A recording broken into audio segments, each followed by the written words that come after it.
Well, good morning, everyone, and I certainly appreciate you attending and appreciate your punctuality as well, and thank all of you for being here. I think most of you know we're here this morning in the Whitten building of the USDA by virtue of an executive order that our president signed back a few weeks ago.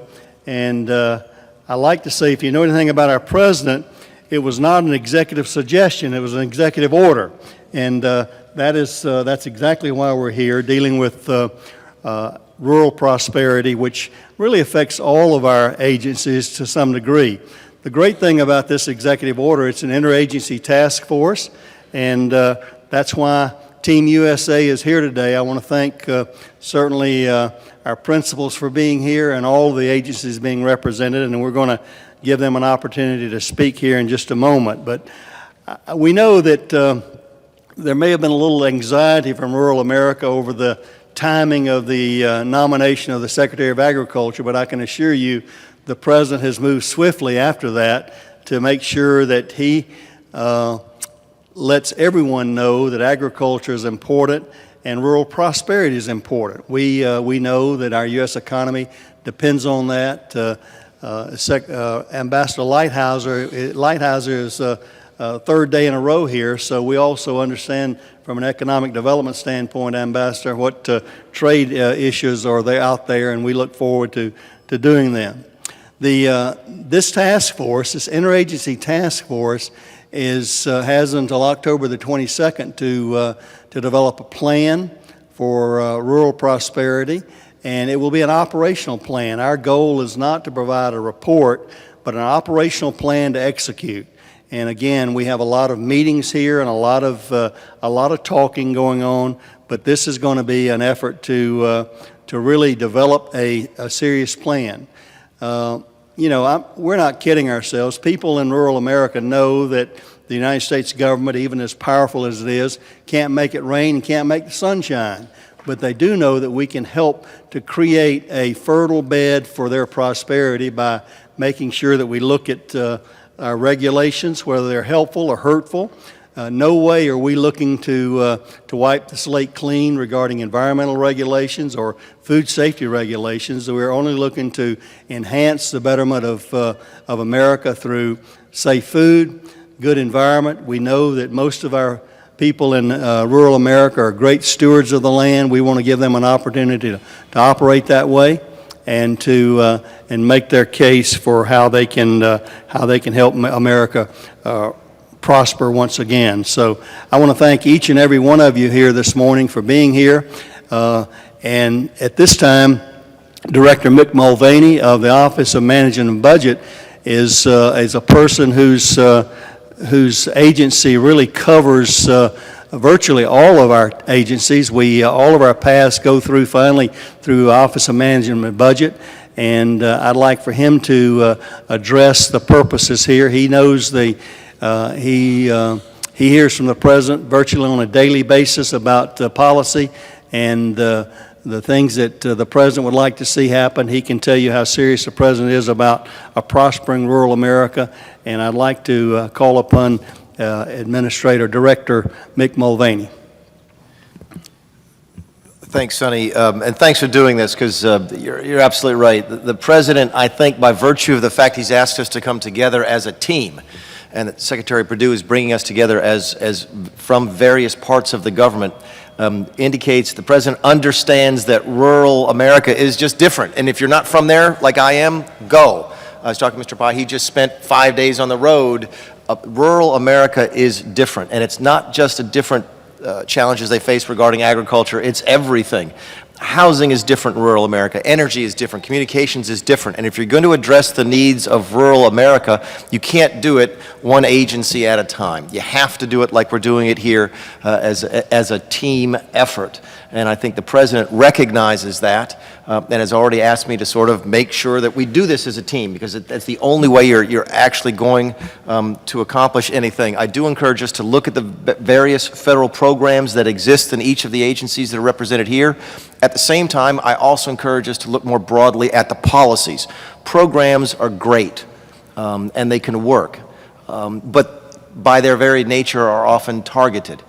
If programs alone were going to help solve the challenges that rural America faces, we would have fixed them a long time ago. But when we start talking about the broader policies of the administration, that's where I think we can start painting with a very broad brush and really changing the environment that the rural America faces. And you can, again, go down the list from energy to housing to communications to trade, that it's the policies that we need to be focusing on. I'm glad to get a chance to do it as a group. So I thank the Secretary for inviting me and involving OMB, and I look forward to doing whatever we can to help the team effort.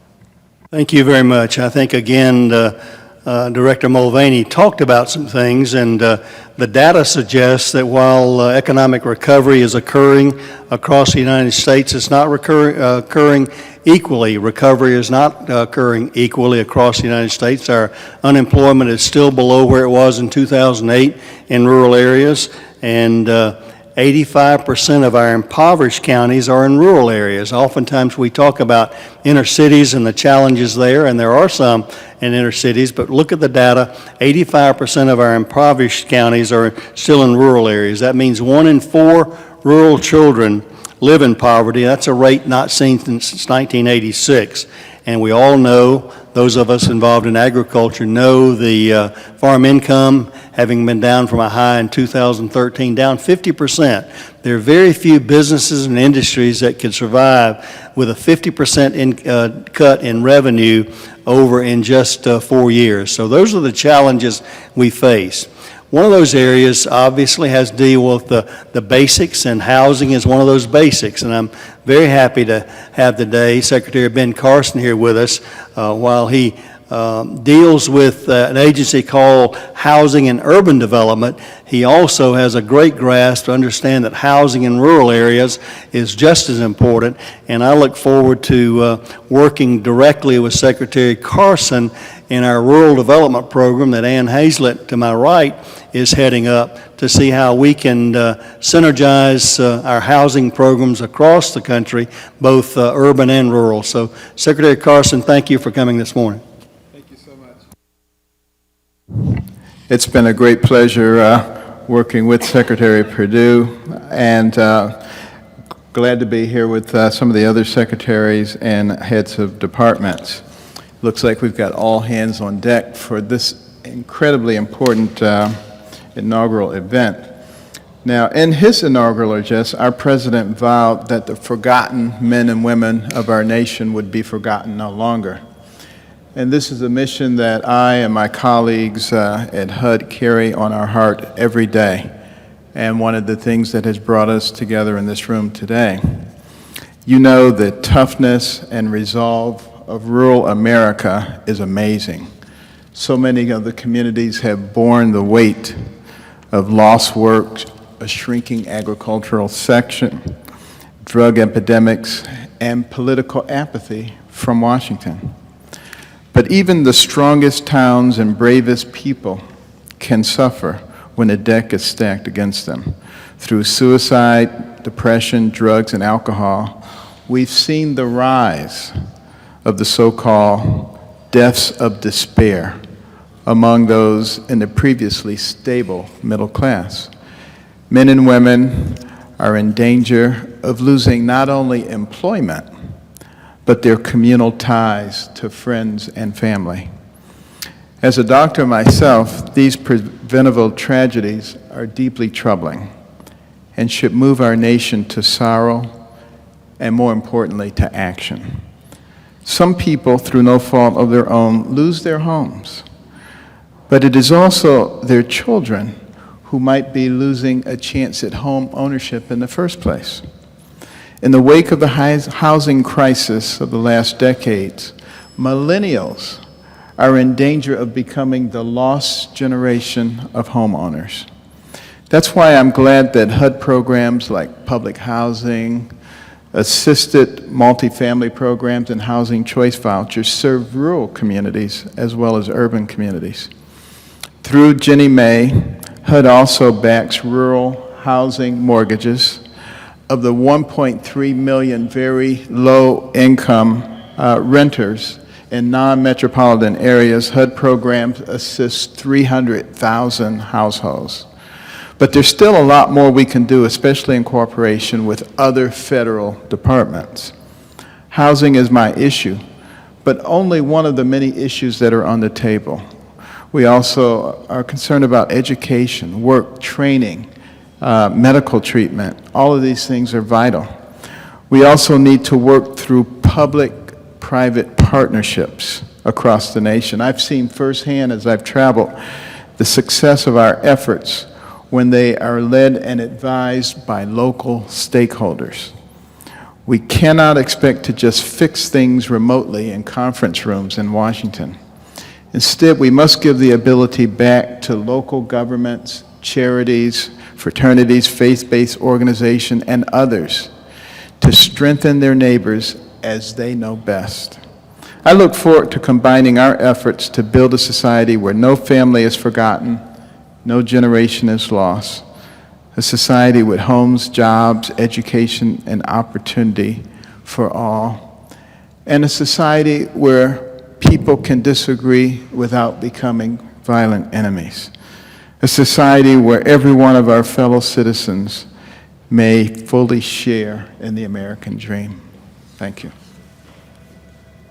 Thank you, Secretary Carson. I think your compassion and your sincerity, I think, gives weight to that. Those are more than just words, and I know that's what we're here to really have action, and I commend you for believing that, not just saying those things, but I know that's your heart, and that's our goal of our president as well, to make those things happen. Other areas that we're going to talk about here today, obviously one of those is excessive and burdensome and unproductive regulation, as well as strengthening educational opportunities for those students in STEM in rural areas. We know that technology is taking a huge part in modern agriculture today. Promoting small businesses out in rural areas as well, and increasing employment and agriculture-related jobs. The portfolio of agriculture, from jobs from production to logistics to packaging to shipping in many other areas to preparation is huge. And then we know we have a challenge with our family farms. Many young farmers who want to come back, men and women who'd like to go back to the land. There are high barriers of entry, and we need to assist them as well. And Secretary Lighthizer, or Ambassador Lighthizer, has been, we've talked for the last couple of days about trade opportunities.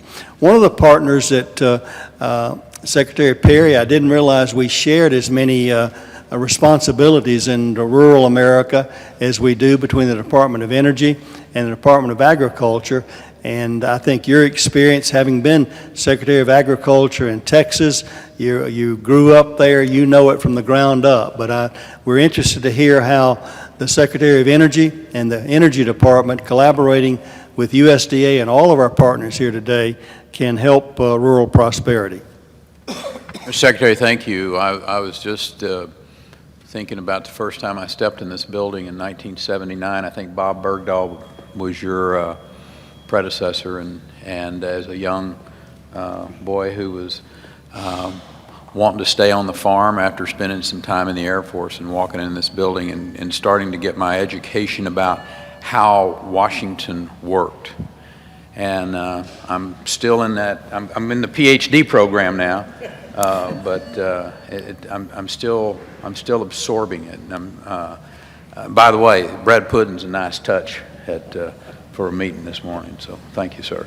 Mick Mulvaney, I think, touched on maybe one of the more important parts of what we can take away from this today, and that is that regulations are probably one of the most, as you knew as a governor, and as I learned as a governor, that one of the places that you can affect people either positively or negatively is on the regulatory side. And what Mick talked about agencies working together, I don't think there's been a more powerful statement made this morning. It reminded me a couple of ag terms, cross-pollination and hybrid vigor, and that working together, taking the best of each of these agencies and applying them making sure that we don't overregulate, that we do take into account the safety and the needs of our citizens, but we don't have regulations in place. And a great example of that on the rural side is over,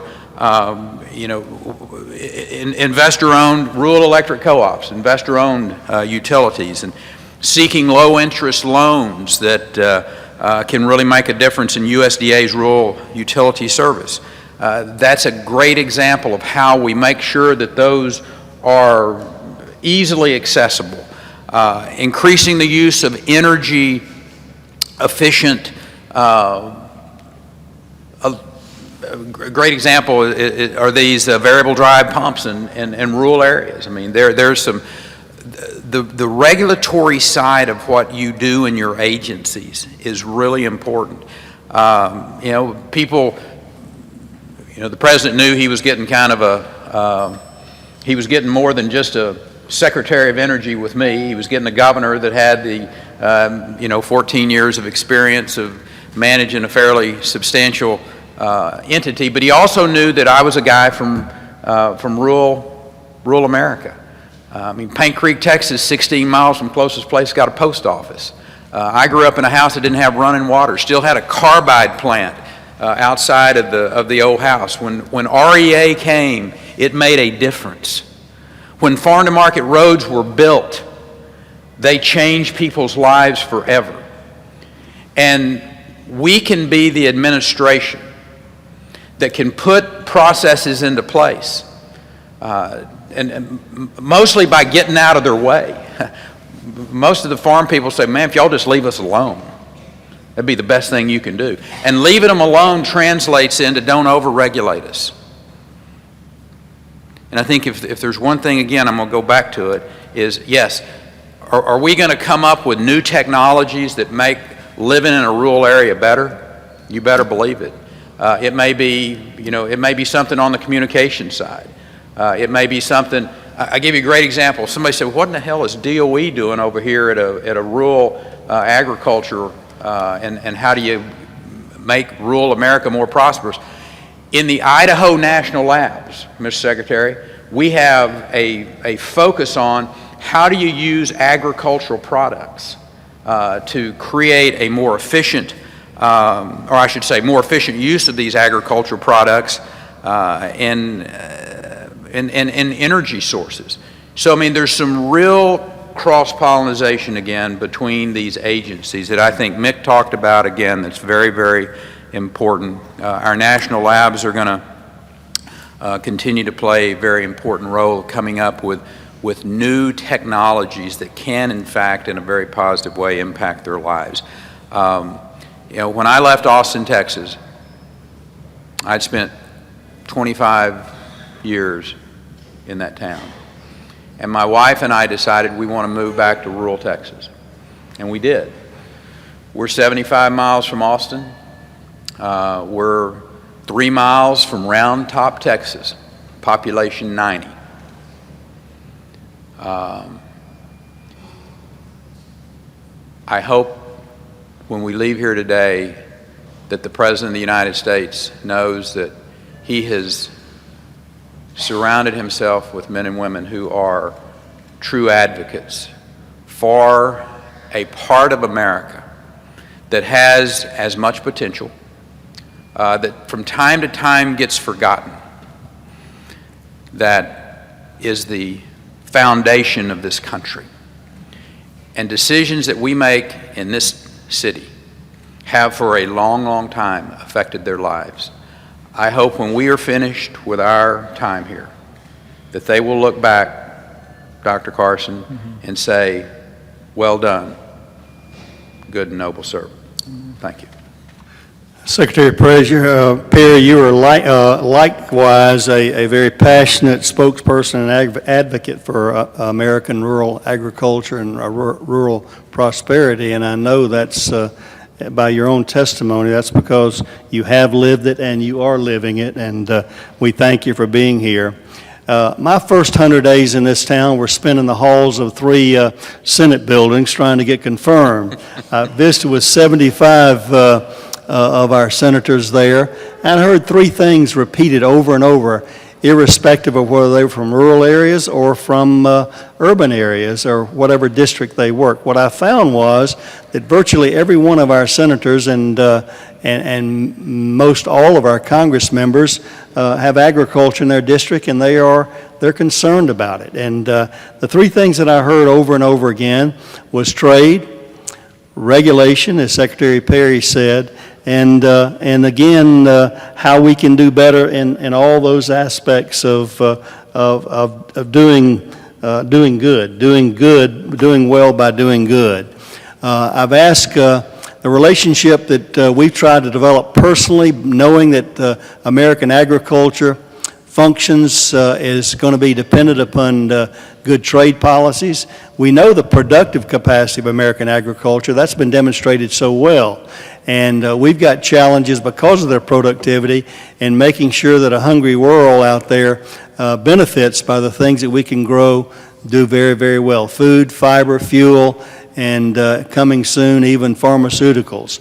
And that's why I've tried to develop a personal relationship with our U.S. Trade Representative, Bob Lighthizer, and he knows this job, he knows this relationship, and the relationship between him and Secretary Wilbur Ross and I are like-minded and understanding that food is a noble thing to trade, and we do it very, very well. So you've joined me the last couple of days, Ambassador Lighthizer, and I want to thank you for coming once again today to demonstrate your awareness as a trade representative of the United States, how important your area is in rural prosperity.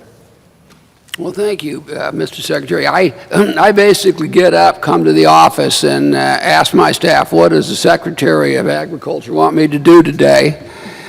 And then if I have any time left over in the course of the day, I take care of some of the other matters.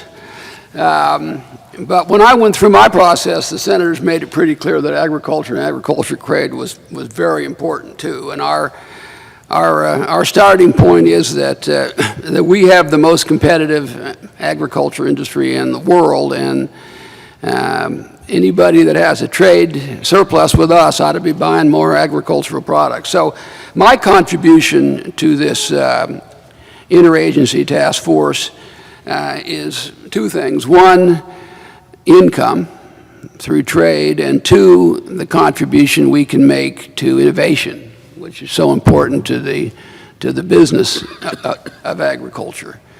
Approximately 20% of farm income comes from exports. That's huge. And for every dollar of exports, there's an additional $1.25 in economic activity in the rural community. And another point, Mr. Secretary, that we ought to talk about when we're in the administration trying to decide on trade priorities is that the food, beverage, and tobacco manufacturing industries in aggregate are the largest manufacturing industries in the United States in terms of output and jobs. And I think that's very important when we sit and we talk about manufacturing and agriculture. The truth is that agriculture is manufacturing. But as you know, as much as we've focused on it and as much as we've done, we can clearly do better. We are going to do better in our negotiations. We're going to do better in negotiating better deals for agriculture, and we're going to do better in terms of enforcement of our current deals. And I think the proof will be maybe in the bread pudding as we move forward. Our producers face a multitude of barriers in getting their products into foreign markets, particularly in the cases where U.S. producers use advanced, innovative technology, such as biotechnology, to improve productivity and cost. And what we see is barriers to trade in this area. And they're largely barriers to trade not based on science. So one of our highest priorities in the trade area obviously is opening markets. And the way we do that in part is to tear down these barriers to trade that are not science-based. It's one of the most important things that we're working on in the trade area. And the truth is, if we can't get our innovative products or our products made through innovative technology overseas, there's a reluctance to incorporate that technology into our own production here at home. So it has a double effect. And it's something that USTR is very concerned about. We're focusing on. We're going to bring cases at the WTO and in other venues, and we're going to insist that any barriers be science-based and the United States increase exports. So I'm very happy to be part of this interagency task force. I kid the secretary, but the fact is he is doing a spectacular job for agriculture, and I know that the president is very, very focused on agriculture and rural communities, and for a lot of reasons, but one big reason is the sector of agriculture. So thank you. We're pleased to be here and hope we can make a real contribution. Thank you, Bob. Secretary Perry asked, what does DOE and the USDA have to do together? You're going to wonder this next guy, probably even more so. We've got the chairman of the Federal Communications Commission here, Ajit this morning, and you say, well, FCC, USDA, help me here. He's going to help explain there because, as you may know today, we've talked about housing, we've talked about energy, we'll talk about water, but there's another almost necessary item here in rural America today, and that's connectivity.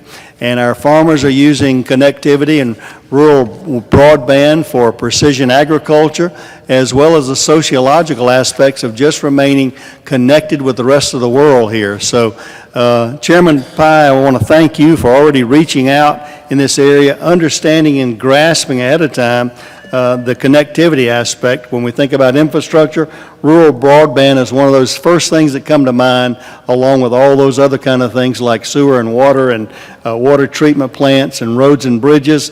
We look forward to you working with us in this interagency task force on how we literally connect America. Welcome.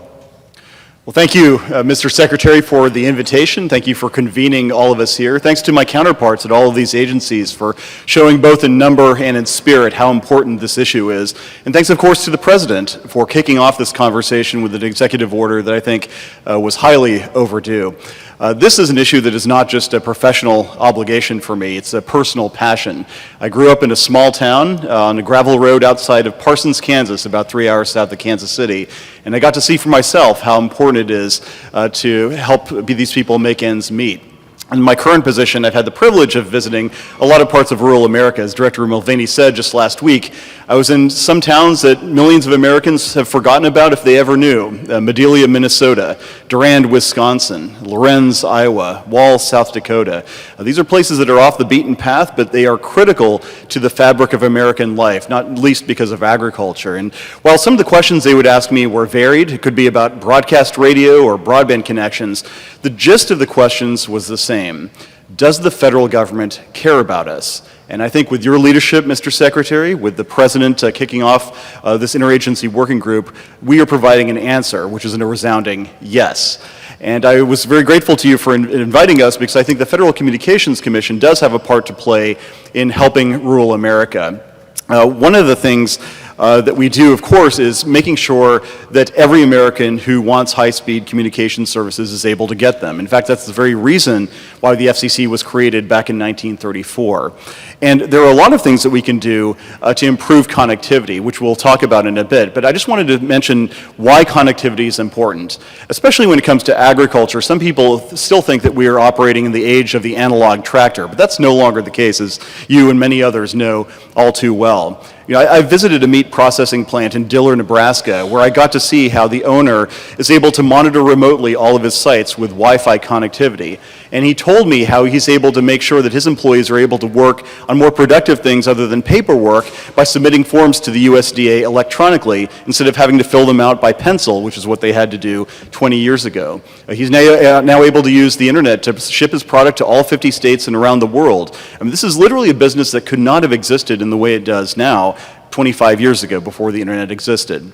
I've also been to places like Allen, Kansas, population 75, where I got to hear how the owner of a feedlot is able to monitor in real time the intake of each and every one of his cattle to make sure that they're getting the feed they need, the antibiotics they need, so that he can represent to his buyers, I can guarantee you that this particular cow is top notch. That's a differentiating factor that he couldn't have had if he was operating in the analog age.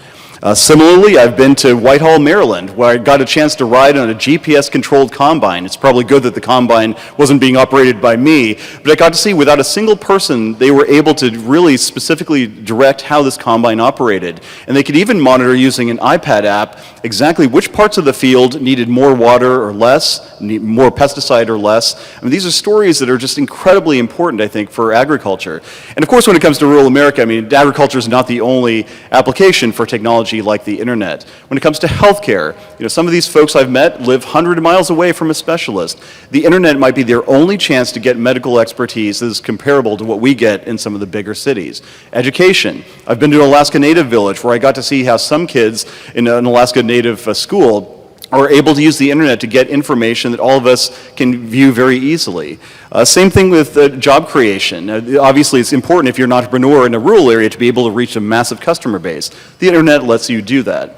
But most importantly, agriculture, rural healthcare, education, and the rest, all of it comes down to, I think, a sense of hope.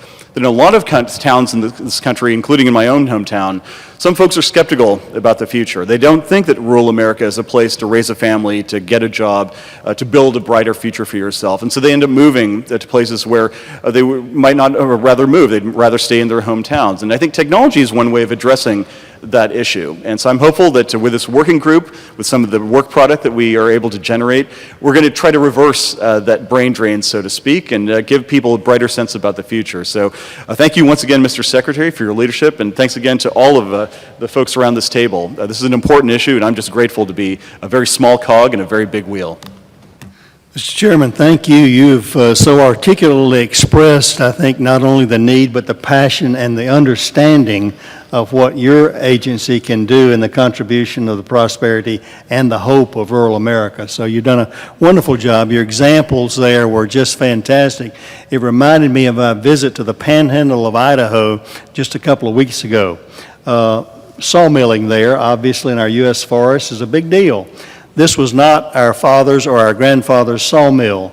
I went in where they were literally using an MRI machine to look at the inside of the log to tell their computer saw how to saw that log for the best optimization of output there, raising their productivity 8 to 10% over those kind of things. You can't do that without being connected, and it's so important. It's really becoming the roads, the water, the sewer of the 21st century is connectivity. So thank you very much for not only your understanding, but your passion about resolving those issues. And we've, Secretary Perry mentioned, we've had great examples in the past of Rural Electrification Association there and others that he and I are old enough to have some personal history with. But I'd love to be the forerunner of connecting America in those similar ways through our cooperatives, our independent associations, and phone companies and others that can make a huge difference. So thank you very much.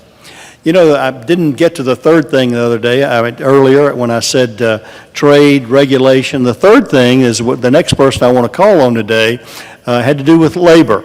A reliable farm supply of agricultural workers is very, very important.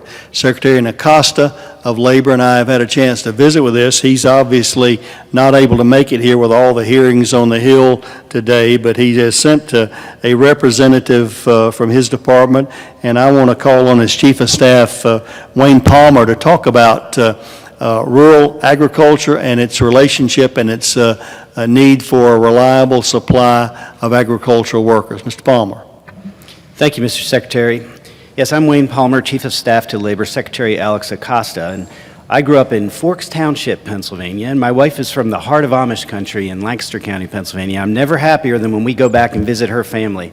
And on Sunday mornings, I wake up and I hear the clip-clop of those Amish horses and buggies going to church every Sunday morning. Earlier this month, our Bureau of Labor Statistics reported some very good news. Unemployment is at a 16-year low, but there are 6 million vacant jobs across this country. That's the highest level since 1980. Yet, 95% of Business Roundtable CEOs report that finding talent to match the jobs they have is a big challenge, and that's especially true of manufacturing, IT, and healthcare. Clearly, there's a skills gap, and that's true of both urban and rural areas. We're in the middle of a big apprenticeship rollout throughout the month of June, driven by the White House, especially the President and Ivanka Trump, and of course, supported by Secretary Acosta. But apprenticeships are just one of the models. Just yesterday, for example, Secretary Acosta met with a young industrial engineer from Southwire. In your home state, Mr. Secretary, I know you toured their campus and are familiar with their 12 to Life program that operates in a rural area outside of the Atlanta MSA. Southwire bridges the divide between traditional apprenticeships and four-year college, where this young woman, when she was in high school, was exposed through Southwire's program to STEM and eventually graduated from Auburn into a career track she otherwise told me she never would have considered, and now she is employed as an engineer at Southwire. So there are different innovative models that we're looking at, and Department of Labor looks forward to participating in this task force so that rural workers have the skills needed by employers in their region. Thank you, Mr. Secretary. I'm delighted that you and the Department of Labor and Secretary Acosta become acquainted with Southwire. They're one of our great corporate citizens in Georgia and have had a definite role in the lives of young people, enabling them to accomplish more than they ever thought that they could. Next, there are some more similar areas of likelihood relationships there that we've had. One of those is the relationship that we've been able to build with the Secretary of Interior. We share a lot of responsibilities, but Secretary Zinke and I have been in Montana and Idaho together. We toured that sawmill and saw others, our National Fire Center there, where we share. The Bureau of Land Management and U.S. Forest Service, as well as our parks, often have a lot of collaboration, a lot of impact. When you look at the percentage of public lands in some of these states at almost 2/3, whether it's Bureau of Land Management or the U.S. Forest Service. So I appreciate Secretary Zinke sending his acting deputy here, Jim Cason, this morning. Thank you, Jim, for coming, and why don't you report from our Secretary of Interior? Thank you, Mr. Secretary. Secretary Zinke sends his regrets that he couldn't be here. He's actually on another mission for the President in the area of Massachusetts and Maine, looking at Katahdin Woods and the National Monument there. In the area that we're talking about today, I too come from rural America. I grew up as an itinerant farm laborer's kid, moved all over the western half of the U.S., and the biggest towns we lived in were the ones with one gas station and one stoplight. So it was quite an awakening to come here to Washington, D.C. for the first time in 1982.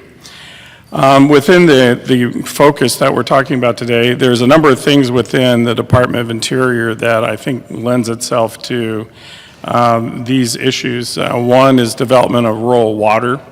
It's like the life, beginning point of life cycle of agriculture in the West.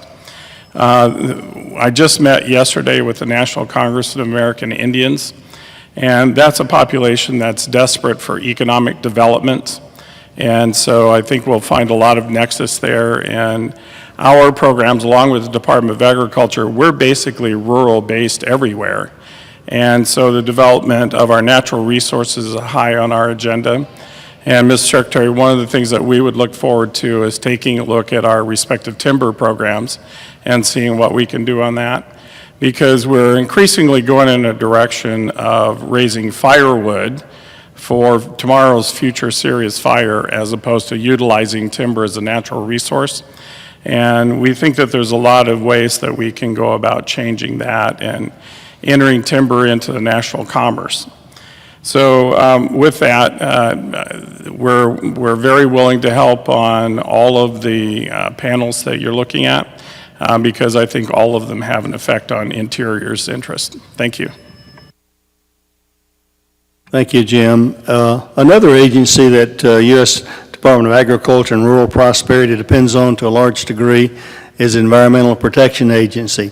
This is another individual the President's chosen who has the courage and the wisdom to look at things from a different perspective and make decisions that are fundamentally helpful in many areas of that way. And we've got a representative here from the Environmental Protection Agency, Director Pruitt. Again, I think he'd rather be here this morning than maybe where he is, but let me call on our representative from the Environmental Protection Agency. Thank you, Secretary, and I think you might be right. For those who might not be privy, the Administrator is testifying before the House Interior Appropriations Committee this morning, so he also sends his regrets. One of the first locations that he visited prior to being confirmed as the EPA Administrator was Thomas Hill Electric Cooperative. I know there have been a lot of mentions of the REA this morning. And he there heard from not just local workers at the facility, but also local Farm Bureau members came because they were so excited to have an EPA administrator that they think they'll be able to work with. And they didn't have anything to do with the plant other than they just wanted to come see the administrator because they are excited because all of them understand the importance of affordable, reliable electricity, and that's what propels rural America. And without it, it really hampers innovation and development in rural America. And overregulation, as we all know, can contribute to higher electricity prices, which isn't conducive to any of the aforementioned activities. Another area that won't come as a surprise is we're looking at the waters of the U.S. Regulation. We will be withdrawing it first. It's going to be a two-step process, but then there needs to be some clarity going forward in what that looks like. And so Administrator Pruitt is committed to going directly to those impacted by it to see what might look workable in their state. He wants to hear from the people who are directly impacted by WOTUS, and that's rural America. And then finally, you think of EPA, you think of overregulation, unfortunately, but there are some positive, proactive programs that we partake in that I think are go a little bit unheard of. And one of those is our Brownfields grants program. So it's basically a reuse, cleanup and reuse of previously contaminated sites and redevelopment. And there's an estimated 450,000 abandoned and contaminated sites in the U.S. And these grants make a visible difference in rural communities across the country. And actually, as of May 2017, more than 124,000 jobs, 24.3 billion of public and private funding has both been leveraged. An example is in the town of Hickory, North Carolina. They used one of these grants to leverage Rural Infrastructure Authority state grants to convert an abandoned textile mill into a hub for shopping centers, restaurants, stores, and as you can imagine, Hickory is not a big town, and so that created a lot of viable jobs that they still continue to, permanent jobs that they retain today. So that's something on Administrator Pruitt's proactive agenda to make sure that we get out and clean up those sites as well. That's a great idea and a great vision for America. We've got a good example right in almost downtown Atlanta with Atlantic Station there. That was a major eyesore coming through our interstate system through downtown Atlanta. Atlantic Steel, former steel company there, has been recovered and restored, and now is a vital multi-family, multi-use type of thing. And I know we've got a lot of other opportunities across the country where that could be done as well. So I appreciate the Administrator's vision and the President's vision about how we can reclaim and restore and create vital economic activity in those areas as well. Another agency that we also understand in rural America has a lot to do with how we do, from our farming practices to other areas of water impoundments and wetlands and so forth that rural America deals with, is the U.S. Army Corps of Engineers. And I want to thank Major General Jackson for being with us this morning to talk about the U.S. Corps of Engineers' role in rural prosperity as well. Mr. Secretary, thank you so much for the opportunity to join you here today, and we're looking forward to participating in many of the working groups. I believe that the Army Corps of Engineers has a lot to add to this vision that you've stated and is being led by the President. Whether it's the navigation mission that we have, or we have 13,000 miles of coastal inland waterways, or the 12,000 that we have that run throughout rural America, I think that's a key transportation hub for agriculture, and certainly a key point for prosperity for rural America, as we touch so many small towns up and down the waterways. But we're continuing to work with your staff and within the administration to try and improve our ability to deliver efficiently, consistently, and reliably the transportation that's required for this nation's economy. Flood risk management, we work very closely with a number of agencies to manage floodwaters, whether it's the operation of our dams and levee projects that we have up and down the river systems, or whether it's what we do with the Department of Energy on our hydropower program, where we work very closely with power marketing agencies to electrify rural America through their electric cooperatives that they do business with. We also have large recreation sites and are very involved in the management of environmental resources across the nation, and we do that in partnership with the states and many other folks in government. But certainly all of these things that we're talking about now touch rural America, touch agriculture in many, many ways. Like the EPA, we're also very involved in the regulatory program, and again, we're committed to working within the administration to look at ways that we can streamline permitting. I know that's a big issue that we've talked about quite a bit, and I know that's something that the President is working very hard to address, and we certainly want to be a part of the solution for that. So again, we just thank you, sir, for the opportunity to be a part of the team, and look forward to the work that's ahead. Thank you. Thank you. That's encouraging news from the Corps. We all depend on your permitting and regulatory aspects in that, and we want to develop a good working relationship in that regard. I think it's interesting to note that the President insisted that his Council of Economic Advisors know and be aware of the contribution of rural America here today, and representing that council this morning is someone who's worked closely with Gary Cohn and also the President in helping to inform and to make all of our administration aware of the kind of issues that we're talking about here today. So I want to call upon now Ray Starling, who's the Assistant to the President for Agriculture, Trade, and Food Assistance. Ray, welcome. Thank you, Mr. Secretary. It's a pleasure to be here. It's a pleasure also to feel like I still represent not just Gary Cohn, but Autryville, North Carolina, which is where I grew up, and I would say it is a town that was so rural that we walked toward the big town when we got ready to hunt. So that's how rural it was. And I would add to that, we liked it that way. And there are a number of people there that still like it that way. And when I get back down there, I like it that way, and it's hard to get back on 95 and come north. So on behalf of Gary Cohn, on behalf of the National Economic Council, what Gary has asked those of us that work on the council to do, and my particular policy parallel is agriculture, agricultural trade, and food assistance.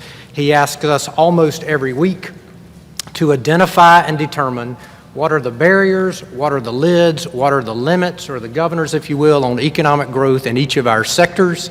And we answer that question in 4 ways, each of which have been touched on in the conversation already this morning: in access to trade in new markets, access to a reliable, legal, and qualified workforce, regulatory reform, and investments in infrastructure. This task force, in our view, gives us a platform to do that on a multi-agency level, with your leadership and the leadership of the other cabinet secretaries. And so I would close by saying we applaud that work. We're excited to be a part of it. And I would just put on the record, I think on our behalf, we understand that rural development is not the same thing as urbanization. I go back to my Autryville example that we liked it rural there, and we feel like we bring something to the fabric of the country that urban areas cannot bring. This should not be a task force focused on that effort. It should be focused on taking what we have in those rural areas and making it more prosperous. So we look forward to that work, Mr. Secretary, and appreciate your leadership in this effort. Thank you, Ray. Another cog in this important effort is another council that we depend on, obviously, as an in-between, go-between various agencies that have to deal with policy and regulatory matters. That's our Council on Environmental Quality. As I stated earlier, our goal is not to eliminate regulations to the detriment of the environment or to safety, but to make sure that these regulations are accomplishing the purposes for which we've designed them. So I want to thank Mary Newmeyer for being here this morning and chairing the Council on Environmental Quality. Mary, good morning. Good morning, and thank you for the opportunity to be here.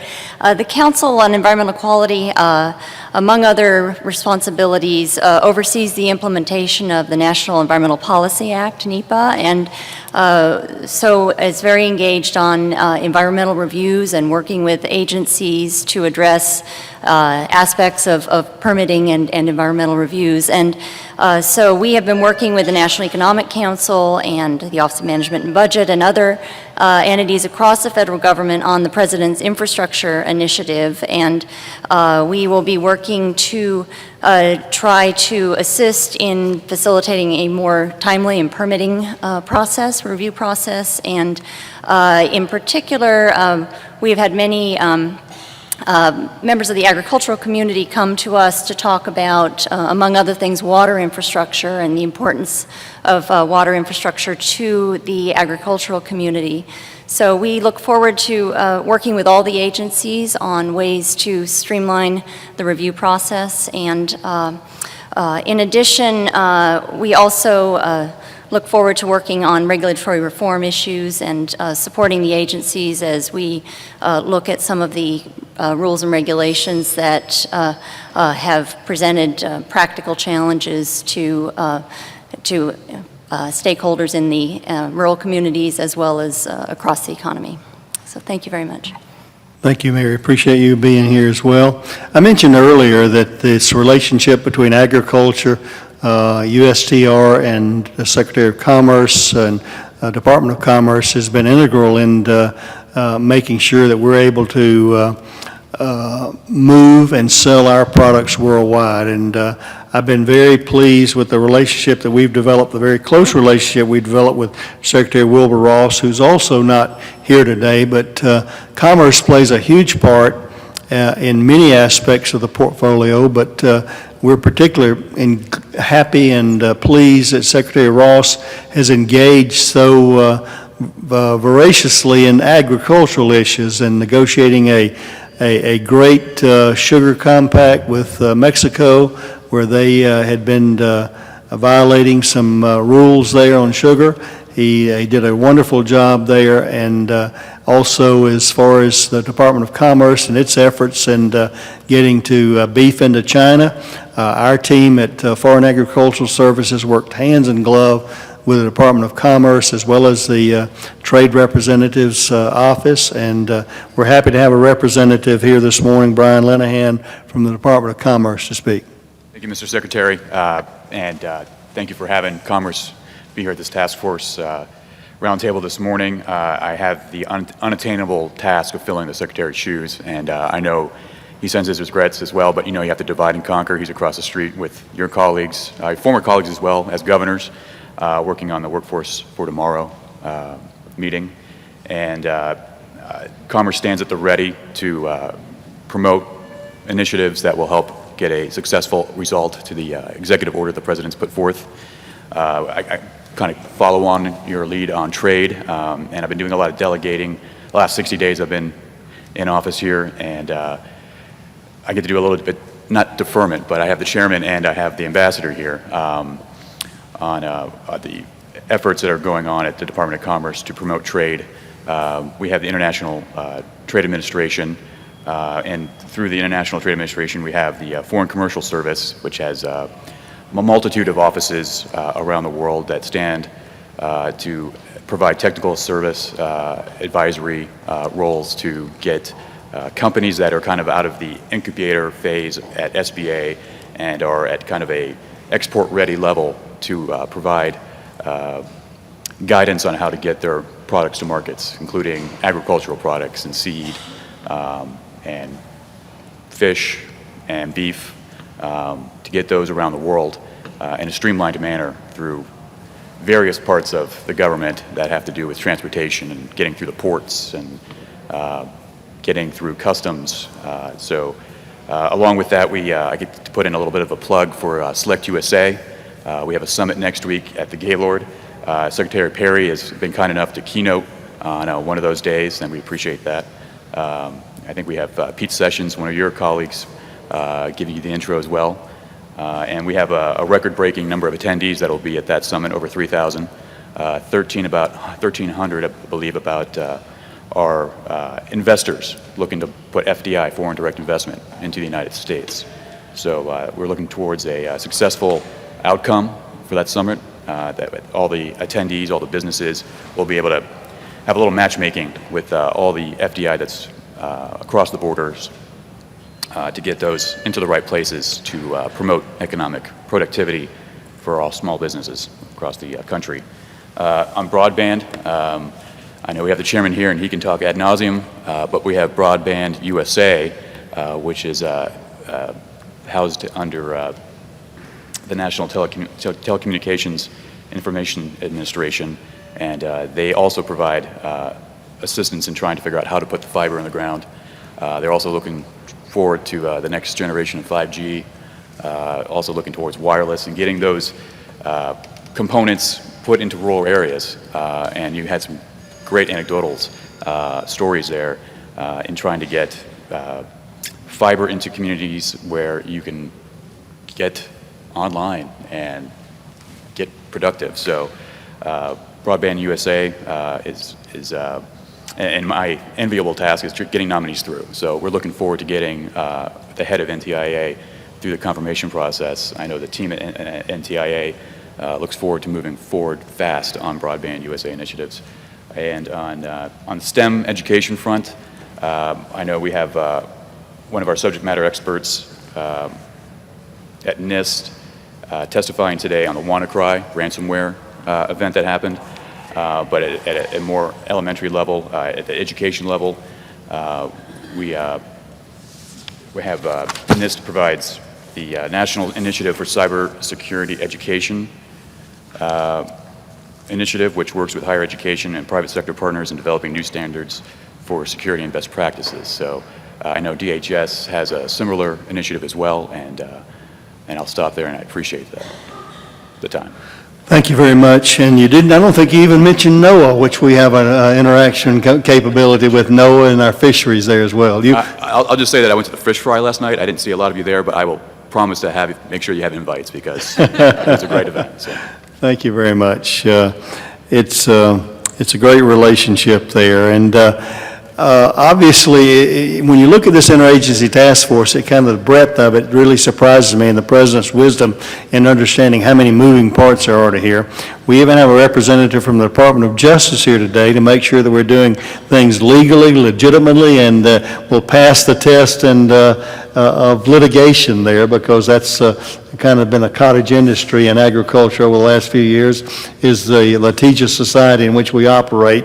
But we're happy to have our Department of Justice here this morning. Ms. Brand.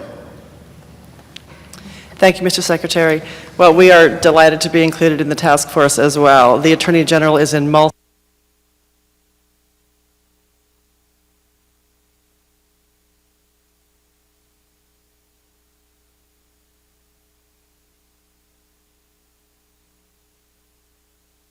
in a small town in Iowa, so this is an issue that is personally important to me as well, and I really enjoyed spending time on my grandparents' farm outside Oskaloosa, Iowa, and my other grandparents' farm outside of Holland, Michigan, growing up. DOJ has a very deep reach throughout the country. We have 93 U.S. attorneys around the country, reach every part of America, and we believe that public safety really enables prosperity. And we touch that issue in a number of ways, of course, directly through law enforcement activities. It's very important to the Attorney General that we empower local law enforcement to do their jobs as well as possible. We do that through direct partnerships with federal law enforcement agencies and local law enforcement. We do that through grants, through the Office of Justice programs, through our Office of Violence Against Women, which actually has a specific rural initiative, and through our COPS office, which enables community-oriented policing around the country. Of course, DEA is extremely focused on the opioid epidemic, which touches rural America all around the country, and on meth, which is, I think, a disproportionate impact on rural America. The AG is very focused on those issues, and we're actually deploying a large number of prosecutors from Main Justice out to the field to really focus on pharmaceutical diversion cases around the country. And then, of course, our regulatory reform initiative helps everyone all around the country. I think we share that initiative with every agency here. I serve as the chairman of the Regulatory Reform Task Force at DOJ, and I'm very focused on that as well. So again, thanks for having DOJ. Well, thank you very much. Obviously, the quality of life issues, we've talked about housing, we've talked about water, we've talked about power, electricity, and others, but we all want healthy communities, and we can understand very easily how health and human services interact, and from a healthy perspective of a quality of life, but even more so, we share a lot of other responsibilities with the Food and Drug Administration under Health and Human Services. So we want to welcome Dr. Sigorgant this morning to talk to Sigornis, to be here with representing Health and Human Services. Thank you, Mr. Secretary. Dr. Price could not be here today, so he sends his regrets. I spent my last 23 years as professor at East Carolina University, the Broad School of Medicine, which is located in eastern North Carolina, the Greenville of eastern North Carolina.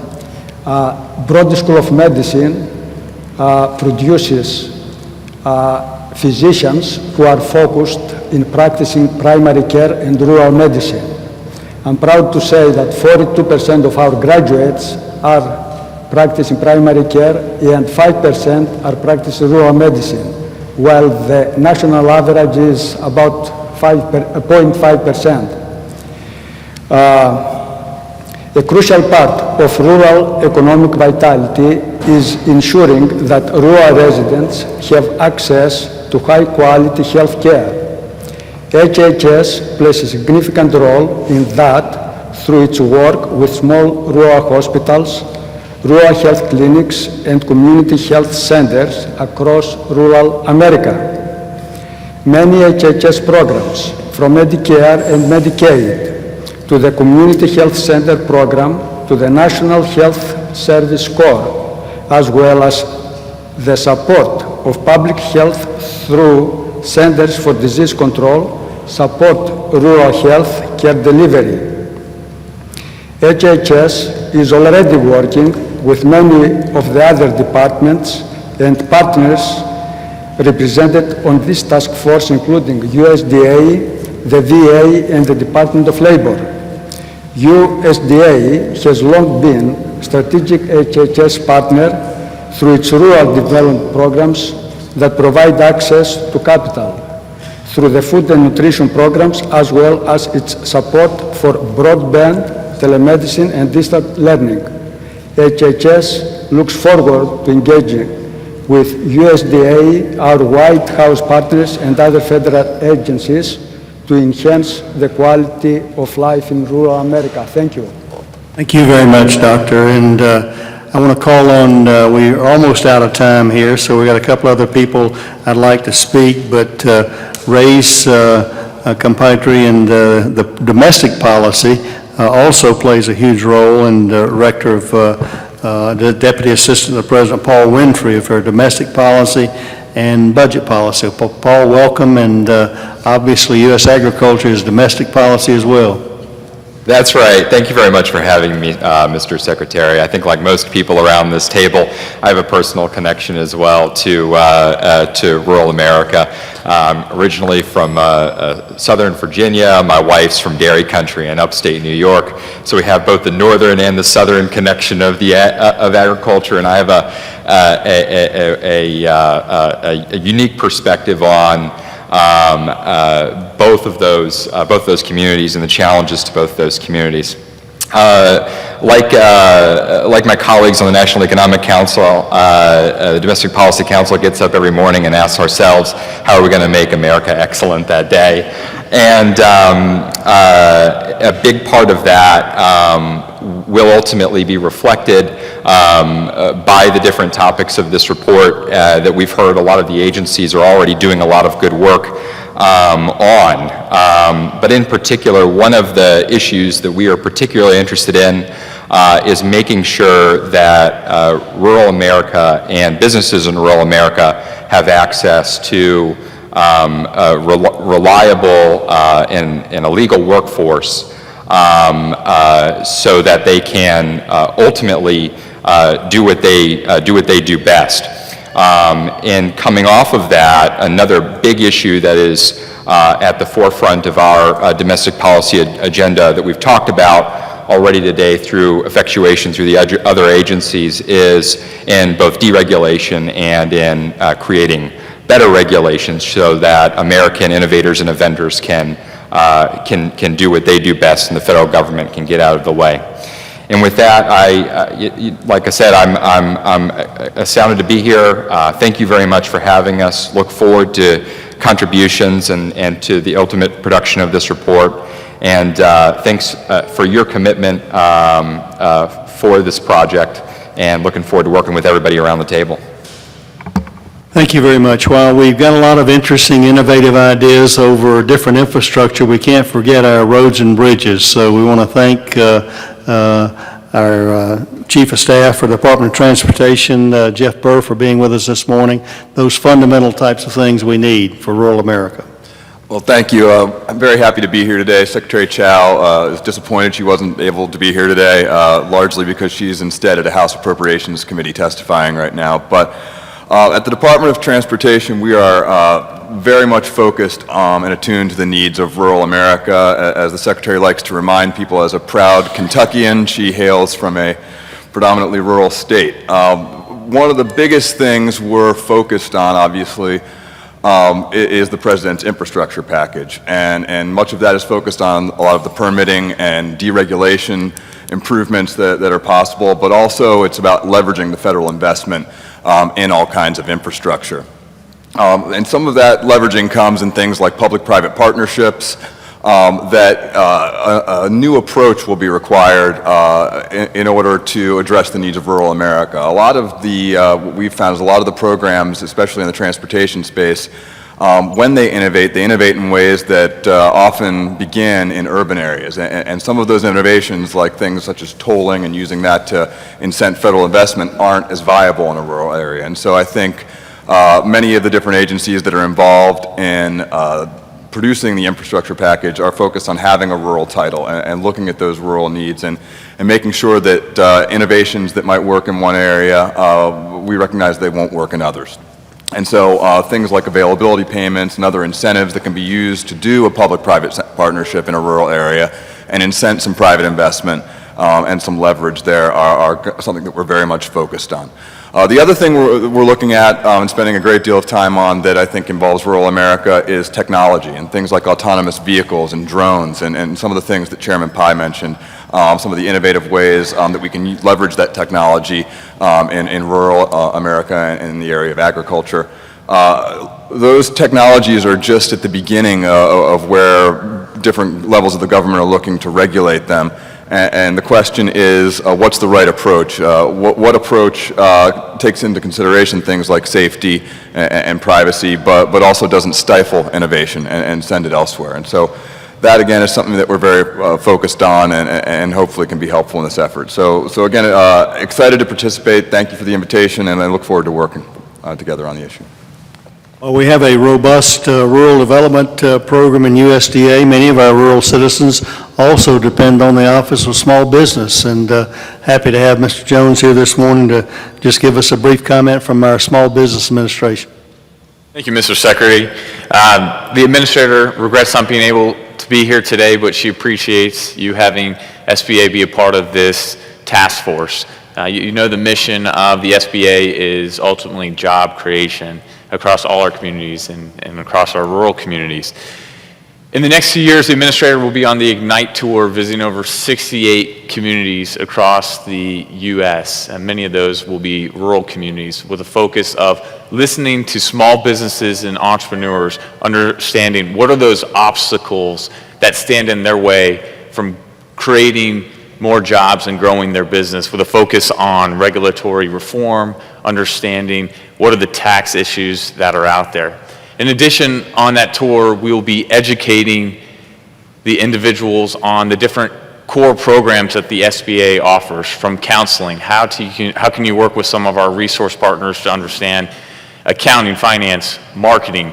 In addition to, if you're looking to raise capital, access to capital is so important to small businesses. How can you use our 7A program to secure working capital, or use our 504 program to be able to make large capital investments? In addition, it's making sure from this listening tour to be able to come back to Washington and really be an advocate for those rural small businesses. You know, ultimately, we want to be here to drive growth. So the administrator appreciates you allowing us to be a part of this task force, and we look forward to working with you. Thank you very much. We have probably our largest agency in federal government. The Department of Defense obviously has installations all over the United States, and many of those are in rural areas, and we appreciate the Department of Defense being represented as well.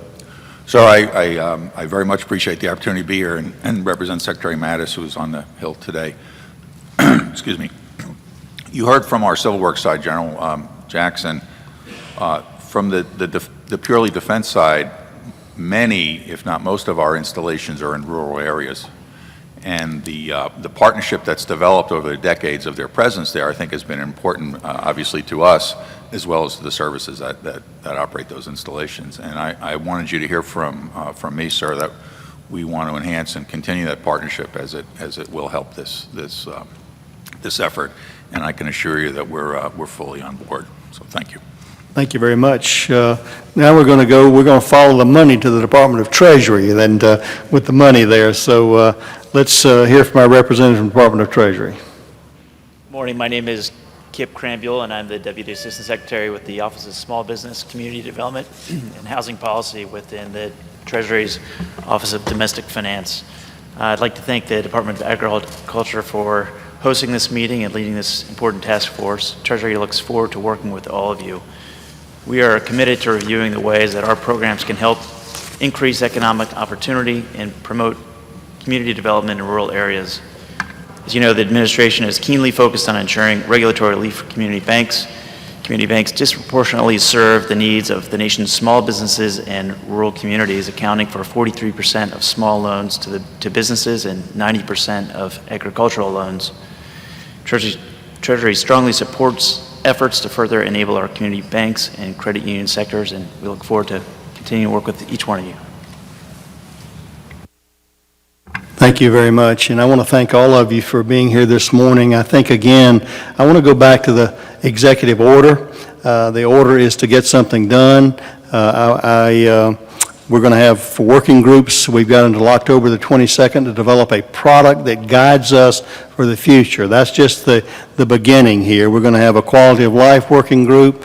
We're going to have a rural workforce working group, innovation, technology, and data working group, as well as an economic development working group. And we look forward for all of your agencies to be involved in that. I kind of want to tell you a little anecdote. When I was just first elected governor prior to inauguration, I had a big buff security guy that traveled with me, and I had a little small media guy that also traveled with me. This might be a lesson to some of you. And this little guy just kind of kept picking on him. He was sort of bullying the big guy.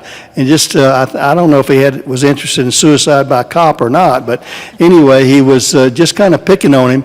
And finally, the security guy finally had enough and said, looked down at him and said, okay, little buddy, you got the talking part done. So we got the talking part done this morning. Now it's time for action. And we want to roll up our sleeves and go to work. But I want to thank Director Mulvaney for being with us the whole time. You might imagine he's got a lot to Perdue, as well as Secretary Carson, Secretary Perry, and Ambassador Lighthizer. Thank all of you for being here this morning, and I look forward to what we can do by virtue of the President's Executive Order of Rural Prosperity and Interagency Task Force, and I want you all to have a cup of pudding on me, okay, a cobbler. So thank you all very much. We look forward to working with each of you.